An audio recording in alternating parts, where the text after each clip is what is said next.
Excuse me, is it possible to turn off some of the lights? It's really bright. The lights.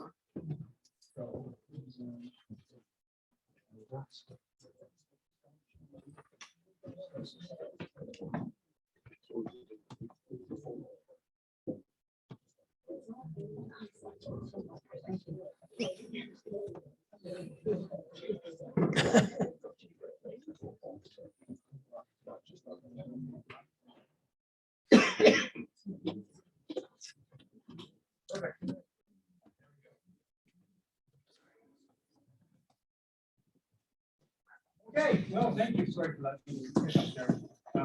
I was actually researching and getting new information on tonight's presentation until about 8 o'clock this morning. There were slides coming last night. Yeah. Microphone. Thank you. Dad, we need a longer cord. So we do it this way. Oh. We'll just take me out of the equation. Perfect. The lights are, Oh, thank you. I won't need the light. We're good. Oh, is this the one I have to use? Put them both on. Okay. There we go. Belt and suspenders. Okay. Yeah, I've been researching the reformatory for about 5 years. I got really involved in it about 4 years ago. The presentation we're going to do tonight is a version of a presentation I did 2 or 3 months ago for the Wellington County Men's Club. But as I said, a lot has changed since then. This is an email I sent to a friend of mine at Heritage Guelph, Mary Tivey, and said to her, I really want to start researching these jail lands in earnest. I think there's a lot there that I could sink my teeth into. And Mary, who had been around the block with Heritage Guelph and the Reformatory and knew a lot more than I did at the time, said that those jail lands are a life sentence. And she knew what she was talking about. So we're going to go through about 200 years of history in 30 minutes. We don't understand that which we do not know. I've stretched the meaning of this a little bit to talk about, to equate understand with what we can't see, what we don't understand, what we don't value. And hopefully we're going to illustrate those things that we don't see and we don't know. And at the end of the night tonight, we're all going to value this site just a little bit more. I value this site a little bit more as of 11 p.m. last night.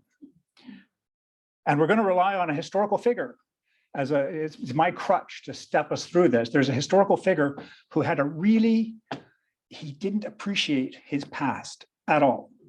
He didn't appreciate what he had in the present, and he had no vision for the future. Anybody know who I'm talking about? This guy. So we're going to be like Ebenezer tonight. We're going to go through the reformatory past, the reformatory present, and the reformatory future. The reformatory past, this gets broken up into 3 periods. There's a pre-settlement period. We have to acknowledge that before we were here, before it was settled, there's a history there that has been unexplored. I can't speak to it, but I definitely have to acknowledge that exists. There's a settlement period that extends from about 1829 to the time the reformatory was opened in 1911. So that's a period that was not well researched or established before Heritage Guelph dug into this about 3 years ago. And we found a lot more material than we expected to. It's a very rich property with a lot of history that we could actually put our fingers on. And we're going to start here in 1847. This is the oldest map we have of the area around the reformatory. This was at the University of Guelph Archives. And it's a survey. The surveyor came down the Speed River and turned the corner and went along the Armasa here. This is going up York Road. I'm going to try to use this windy line here is York Road back in the day. It's been straightened, obviously, but this curve right here is still there. That's suburban, I believe. Or yeah, I think that's suburban. There's a tavern down here. You can see Hadati Creek is right here. And we've got a swamp where Clythe Creek is now. That's a significant feature because that was reclaimed as part of the reformatory movement. And a high ridge of land over here that's marked as half-mile distant from the line. And if we look at the current layout, 1/2 mile distant, we've got York Road right here. And right in the center of the reformatory campus is the half-mile distance. So the surveyors in 1847 knew what they were doing. In 1855, there was a plan to subdivide the property. It was being sold by George Tiffany to James Webster. Webster was a one-time mayor of Guelph. He was actually the first elected mayor of Guelph. And he was also the co-founder of Fergus. Tiffany was a surveyor for the Canada Company. I think he was a land speculator. He bought a lot of property in town and in the county. There are details on here that are kind of good to know about, you know, where the timber is, where the cedars are. This is the history of the land transfers from 1835. So the Canada Company unloaded the property to this Henry Augustus Fawcett fellow, who I have found absolutely nothing about. If anybody knows anything about him, please let me know. But we do know about Tiffany and Webster. We got another survey that came up a few years later, and this is a significant one. It's kind of the same survey, except they've taken the lot lines off, but it's called the Rocks. And the Rocks, it was known as a destination for hunting, for shooting, for fishing, for picnicking. Cam Shelley did wrote right up on it as part of his history of the reformatory lands. And significantly, this was done by James Webster to sell the property to David and William Allen. And that's a name a lot of Guelphites will be familiar with, from Allen's Bridge, Allen's Mill, Allen's Dam. And you can see on this 1858 map, right up here, we got William Allen. William Allen owns vast swaths of this land. On the Guelph directory of the era, it's actually attributed to David Allen. And there's another name up here, it's Matthews. It's actually Robert Matthews, not H. Matthews. Somebody erased the top of the R and it turned into an H. So this is a significant tie-in from the David Allen ownership of the property to downtown Guelph. This is Allen's Dam as it was being rebuilt. It washed out in 1869, and Allen was rebuilding it. I had that slide, and it was interesting. It was good to see, good to know about, but we didn't really ever connect it back to this land in Guelph Township. There was no connection to that. We couldn't understand, you know, even how that was connected. But the Rural Diary Archives at the university provided a link for us in David Allen's journals. And so this is one excerpt. There's a half dozen or so where he refers to his property at the Rocks, where he was actually using the material from that land, dressing it and bringing it back to build the dam. So that's a neat actual physical tie-in from that outskirts property from the reformatory land to downtown Guelph. So where are we? Slides. So the other notable property here belongs to Robert Matthews. And you can see he's on concession 2, lot 4. And this was his farmhouse. We were very fortunate that the census from 1871 listed him and the farmhouse. It was built in 1860. It was a 2-story house.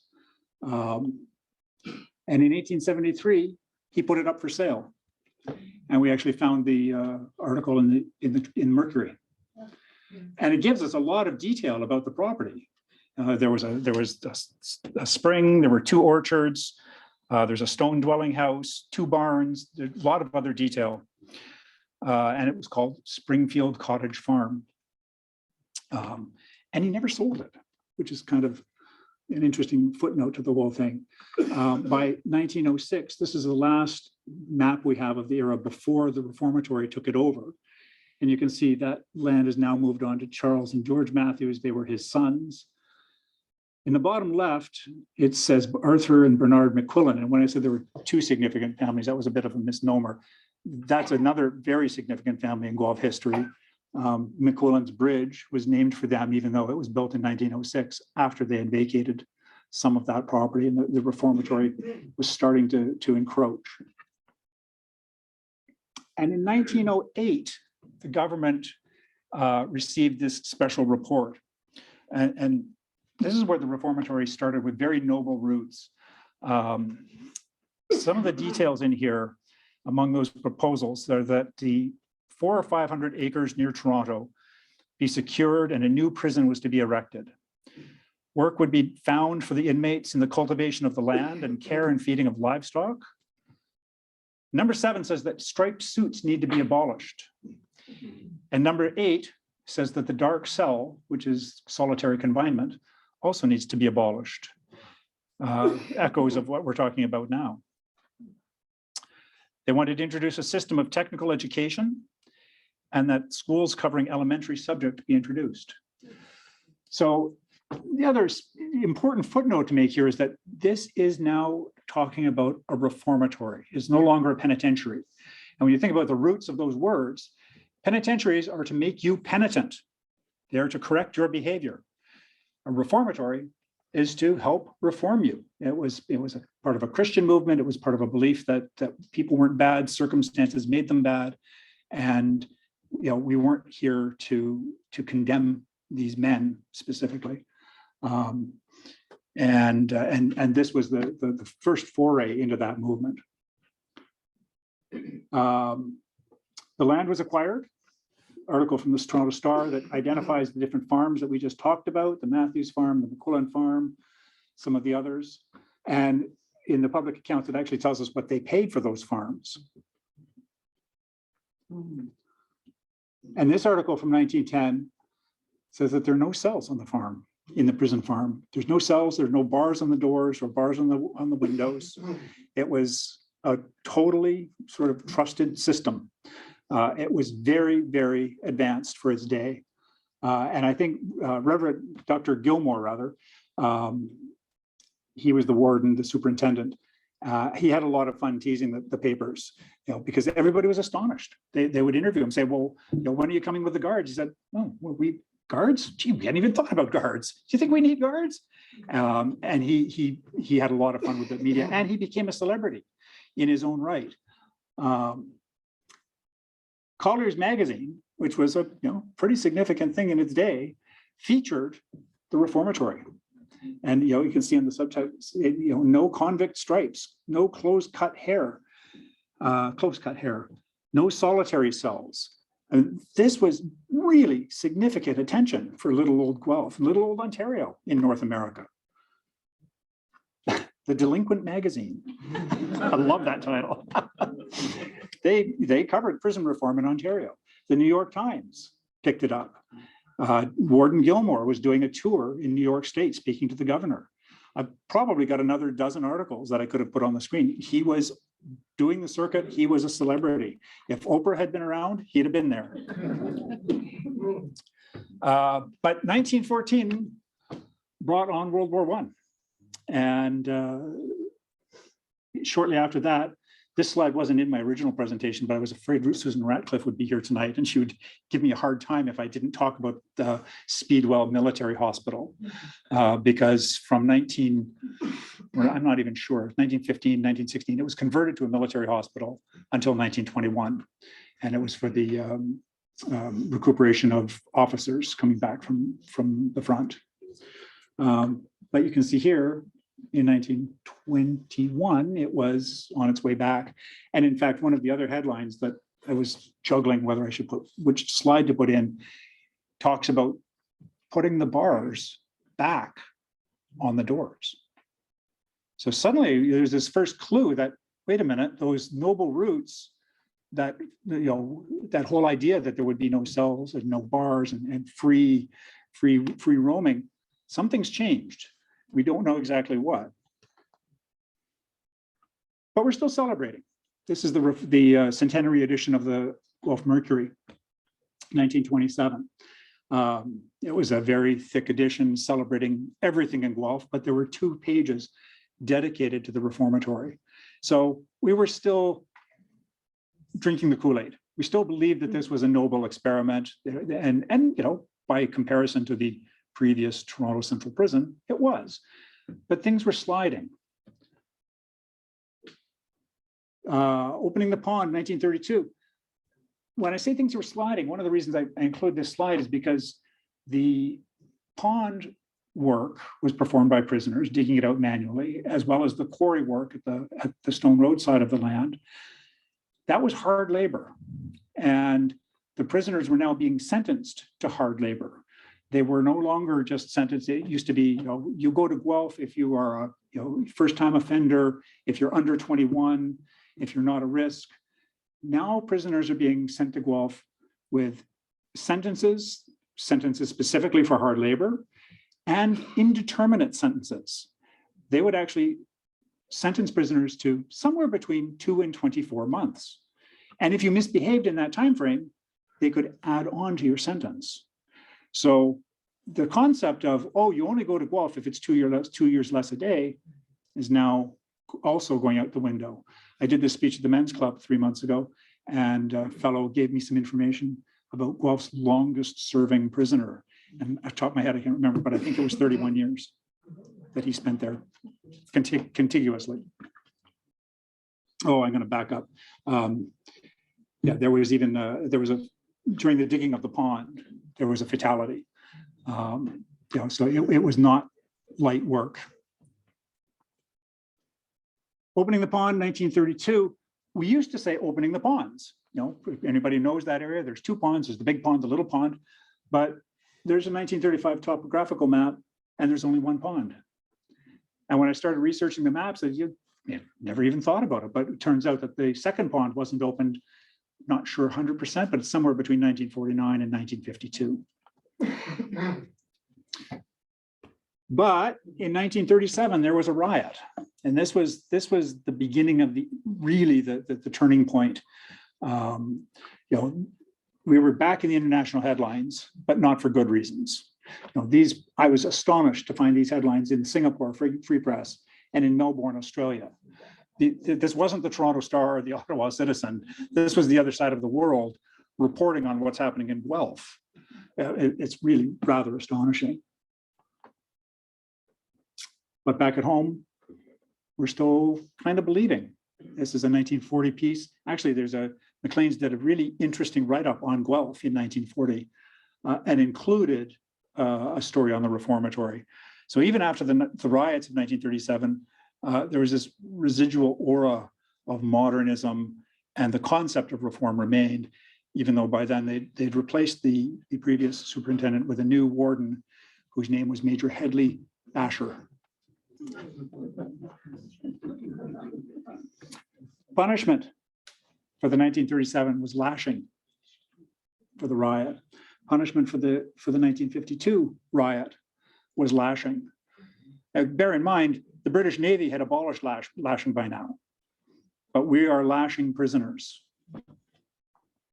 and teenagers. This is a survey. There have been more than several riots at the facility. This one was on the cover of the New York Times. The only time Guelph has ever hit the cover of the New York Times. And again, not for a good reason. But we are still doing some things right, I think, in my opinion. There's still an effort to remain true to the founding ideals. We're teaching trades and skills, maintaining the grounds. I'm just going to switch over to my notes here because it's a fairly extensive list, and what I've written down here isn't comprehensive. But in 1949, the lists of trades and skills included bricklaying, machine shop, metal lathe, welding. There was a tailor shop that produced over 100 different kinds of clothing. There was a mattress shop, an upholstery shop, a woolen mill that made blankets, socks, and cloth, and a license plate factory. This is in addition to all of the farm work that they were doing. There was a cannery.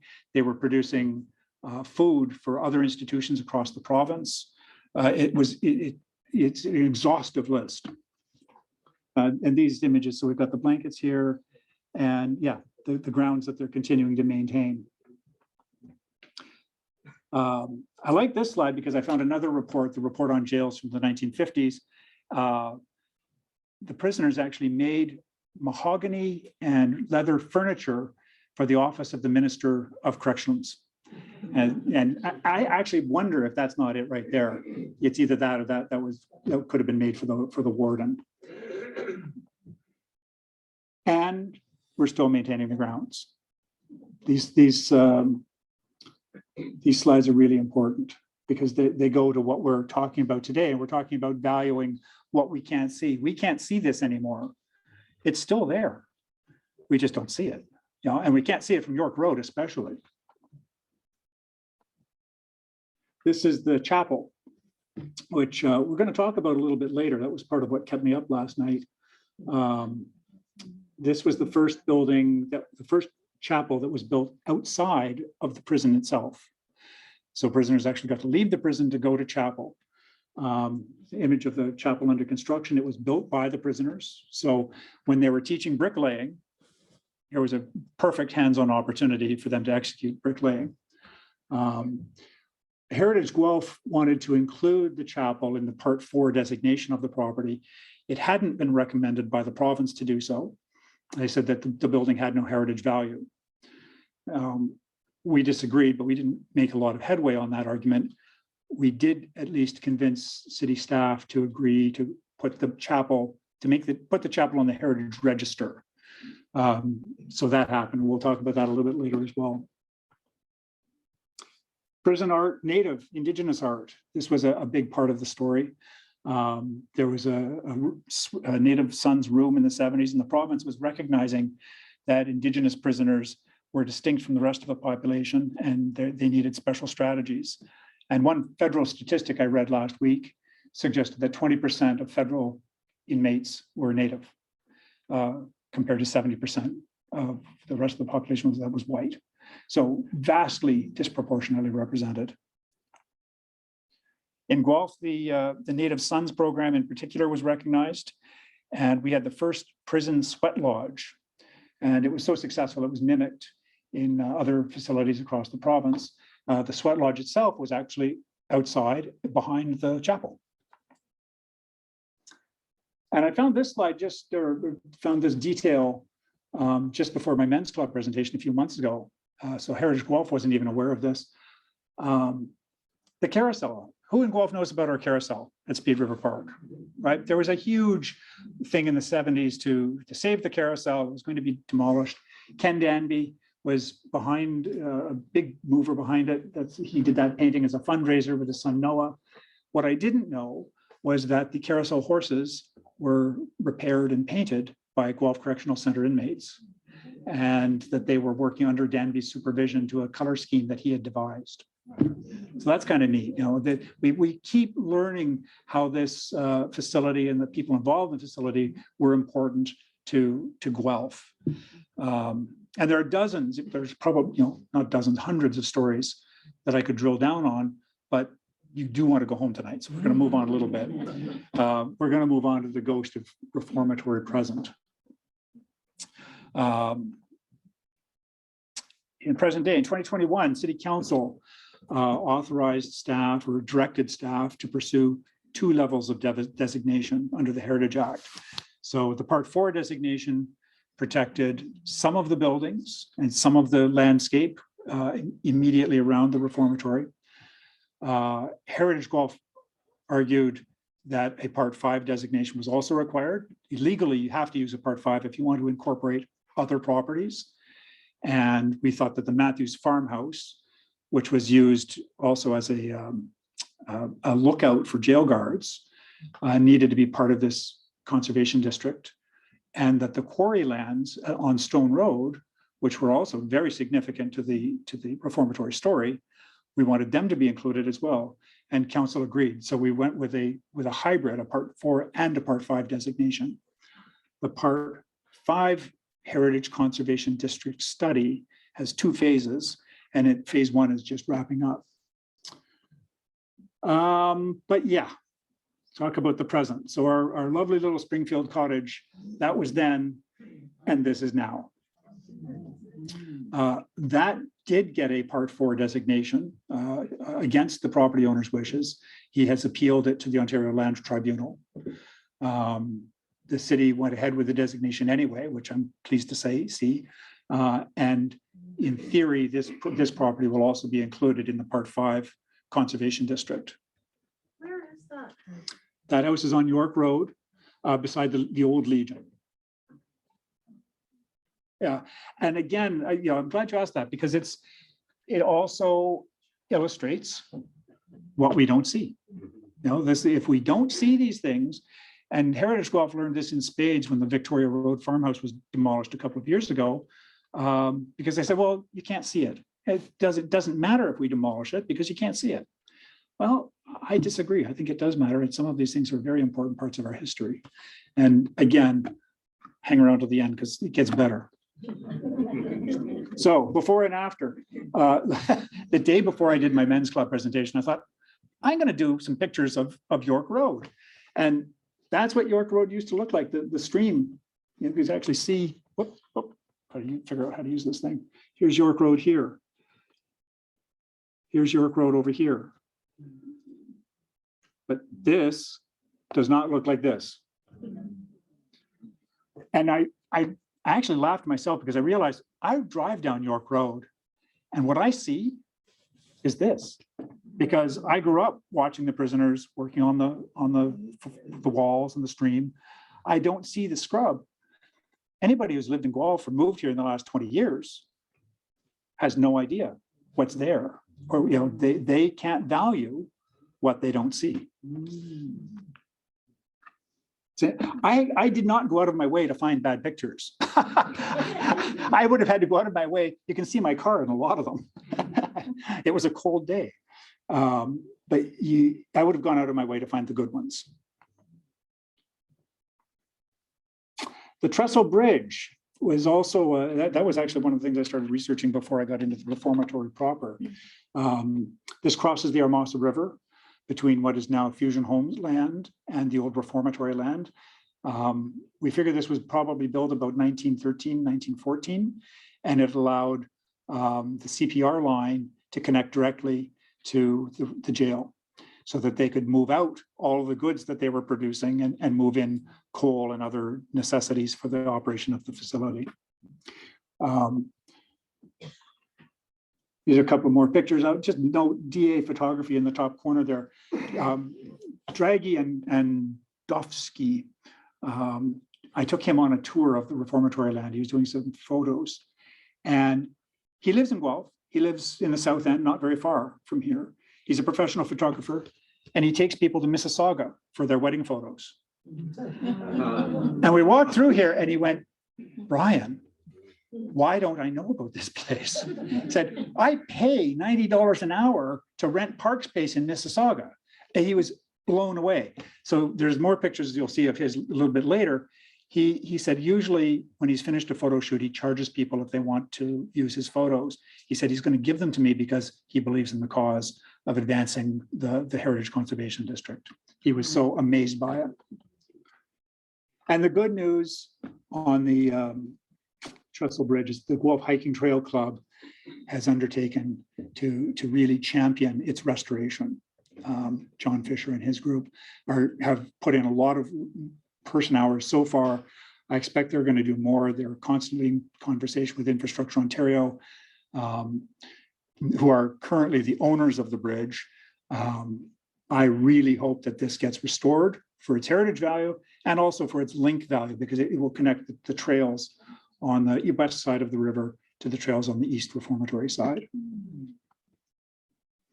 That's a picture I took in the wintertime, another cold day. That's the south face that's visible if you drive down Stone Road. And so you have to drive down Stone Road and you have to look for it a little bit. You have to look up and they go, wow, that's actually a remarkable cliff face right there. And you go inside and there's more and there's more. I had no idea that this existed until a few years ago. I walked through, I thought I was in Elora. It's just remarkable and beautiful. The Armasa River and that site, beautiful. This is the rocks. And now you can see why it was a destination. These paintings, these are still in the dining hall. These images were taken by urban explorers who broke in and posted their information online in a video, which is why I did not attribute them, because I don't want them to get into trouble. But I'm grateful that they recorded these, because they are in a building that is not protected. It's not designated under Part 4 of the Heritage Act, and they could be demolished at any time with no oversight and no permission. You can see the before and after. So that image on the bottom right is the one. It's deteriorating. And what is yet to be? Well, the future is always tricky. The land is for sale. Infrastructure Ontario has their property for sale. So that's the north half of the Heritage Conservation District. The district study is underway. We've got the part 1 done, and a recommendation will probably be going to City Council to recommend a part 2 study of conservation plan be done. City Council has to confirm the boundaries, and it went to Heritage Guelph in January, but they didn't vote on it yet. This was the original study area. And you can see, so this is York Road here, Stone Road down at this end, a little bump out to accommodate McQuillan's Bridge. Up here, there are a couple of areas that were cut out. So this zone here, which was in the original study area, got cut out. You can see that that's missing now. They were going to take out JC's Park, but that's been put back. So that's part of the district study boundaries that they are proposing. But all this land has been, whoops, fat thumbs. All this land has been taken out. And so that's Cargill. And, you know, that's been developed, and it makes sense that that was removed. This is city-owned land with no immediate purpose. That has been carved out of the conservation district boundary. This is the Waste Resource Innovation Center. Again, that was, you know, you can go, well, there's probably not much there, but there is. And this land is proposed for bus fleets to be parked on. They've got the city is planning a 40,000 square meter building on that site, which is about the size of Stonewood Mall. And there was actually a committee of the whole meeting about that this afternoon that I didn't watch because I was still working on my slides. So I don't know what the moral of the story is. This was one of the slides that was part of the council meeting this afternoon. So city staff have identified this part of the focus area for the building. This part of the land is theoretically in the conservation district. If those boundaries get approved. They've flagged this as developable. So when I showed you that image of the cliff face, that would be whatever goes in there will be right in front of that cliff face. This is one of my favorite features, although it's kind of silly. This is called Trainer's Cut. And this is a cut is a engineering term. This is a tunnel that goes underneath the tracks that are parallel to York Road. Clythe Creek runs north of the railway tracks at that spot. And sometime before 1847, it pooled there. And you look at the land, you think, okay, I know what happened here. The farmer dug a tunnel underneath the train tracks and underneath the berm there, the tracks weren't there at the time, to drain the land so that his farmland was better. And that's why Clythe Creek now comes back. And at the time he created a swamp on the other side, but that's why Clythe Creek is what it is now. Clythe Creek would not exist as we know it if it weren't for Trainer's Cut.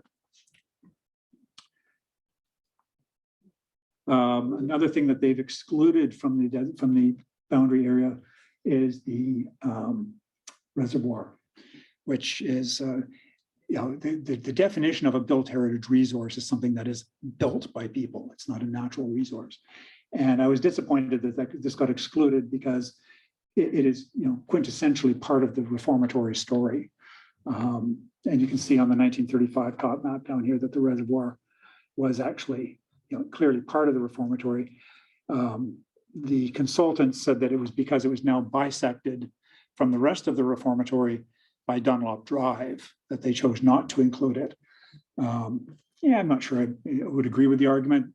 McQuillan's Bridge is also bisected from the rest of the Reformatory by Stone Road in a much more significant way, and actually has less connection to the Reformatory story, but that was still included. So it's a little inconsistent. And yeah, exactly. Yeah. Good point. We're valuing what we can see. The ponds. This is an interesting one. There was a rumor that came to my attention quite some time ago that the city had plans to fill in the ponds. And after coming to the debate about Clythe Creek, I don't know if everybody here knows that Clythe Creek is going to be, at certain parts of it are going to be taken out and drained and moved to the south. And we don't know what that's going to look like. And by the time I became aware of that, it was too late. The decisions had been made. So when I hear a rumor that says somebody says the ponds are going to get filled in, I'm not waiting until it's too late to raise a flag and say, wait a minute, there's a problem here. And interestingly, at the first open house, it was an online open house in 2021, when we were still dealing with COVID. Somebody in the audience, and it wasn't me, asked city staff, hey, I've heard this rumor that the ponds are going to get filled in. What do you have to say about that? And this was the response, which was not heartening, that they said that the environmental interests may take precedence, and they want to have the ponds more returned to a naturalized state. And it was something that have to be discussed. I'm like, yeah, that'll have to be discussed. And evidently there is a stormwater pond planned for the Reformatory land. I wouldn't have known that. This is a slide from the city's stormwater management open house. Who here went to the stormwater management open house? I missed that one too. Leanne was there.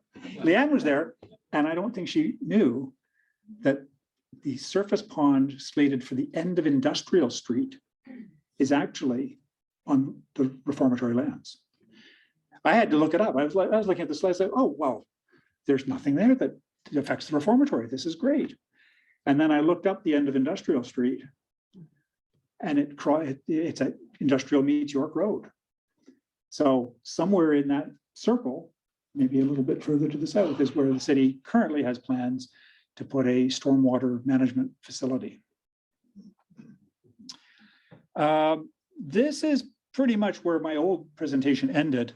Richard Vivian's piece, he had one particular line that I liked, and he said, this is but one battle in a prolonged war against time and development pressures in the city. And he wasn't wrong about that. And as I said, this was the end of the presentation until pretty much last week. On Monday last week, I was at the tail end of an email. It started in the Perth Stratford Museum. It was sent to the Guelph Museum. And it asked about a mural in the Stratford Friendship Hall. It was an inquiry, where is this mural? What are the details on the mural? Do you know anything about it? We're having difficulty finding anything about this. And Dawn at the museum said, gee, I don't know anything about this. So she sent it to Nora Challoner at Yorklands Green Hub, who also drew a blank and sent it to me. And I looked at it and I went, I don't know anything about this, but that's a cool puzzle.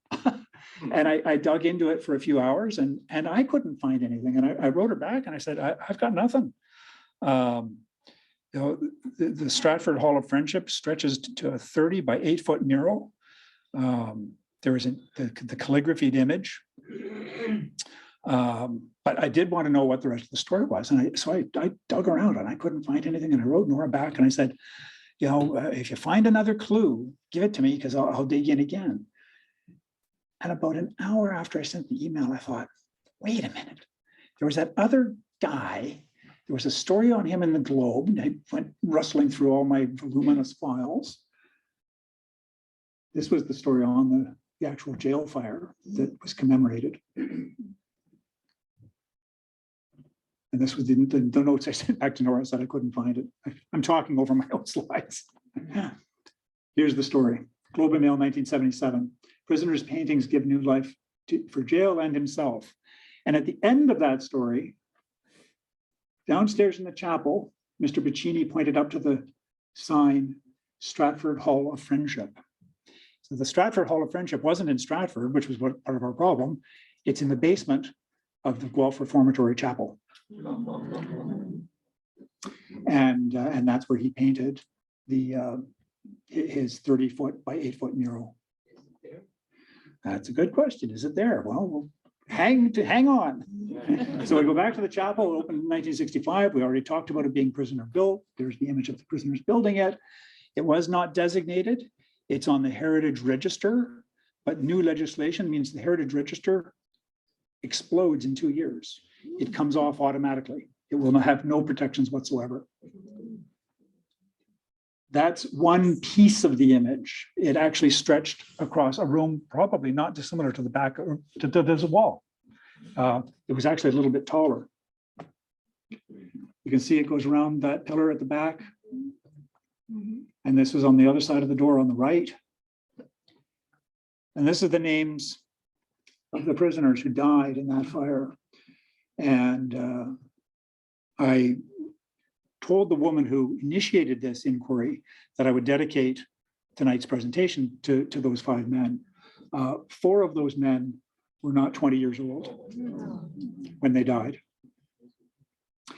These images came to us from Connie Shaw, by the way. She was the chaplain at the Reformatory at the time, and she was there when it closed, and she confirmed that the images were still on the wall when she retired. So as far as I know, there's no reason for them to have been removed since then. So we think that they are still there on the south wall of the chapel. The chapel is in very bad condition. There are holes in it that are visible from Google Earth. Apparently there's mold in it, but as I said, we were never allowed access to it. So we can't value what we don't know. When this came my way, I was like, oh my gosh, this is exactly what I'm talking about next week. I have to include this story. And I had the opportunity to correspond a little bit with Marianne Cole, who provided me with these details. Marianne is the sister of Fred Cole. She was 13 years old when he died. And she gave me permission to include these 2 excerpts of our correspondence. Just about 8 o'clock this morning, I talked to her. She now lives in Florida. It's pretty moving. And that's sort of the end of the presentation, but I don't want to end on that note.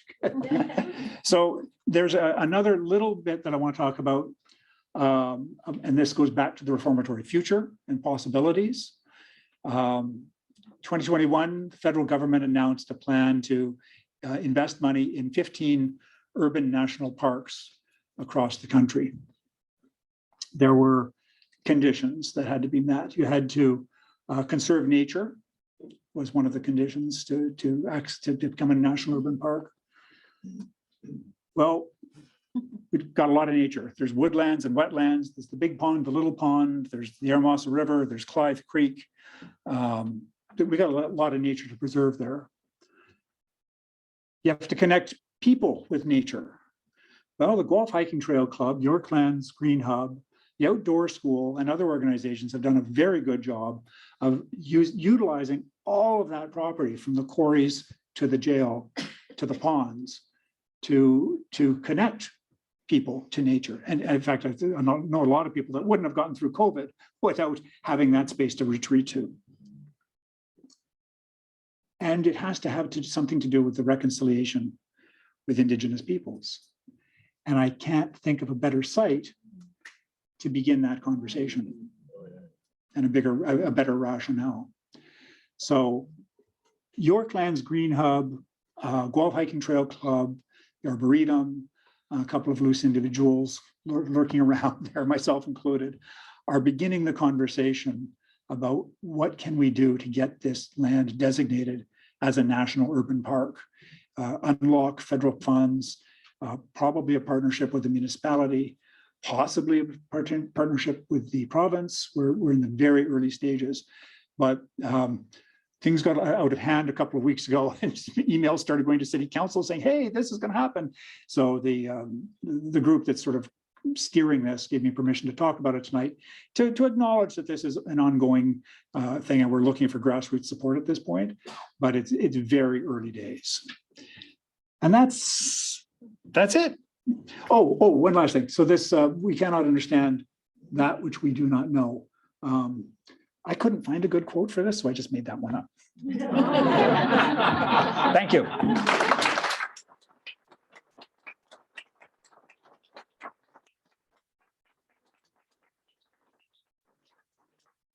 You take some questions. Yes, I will take questions.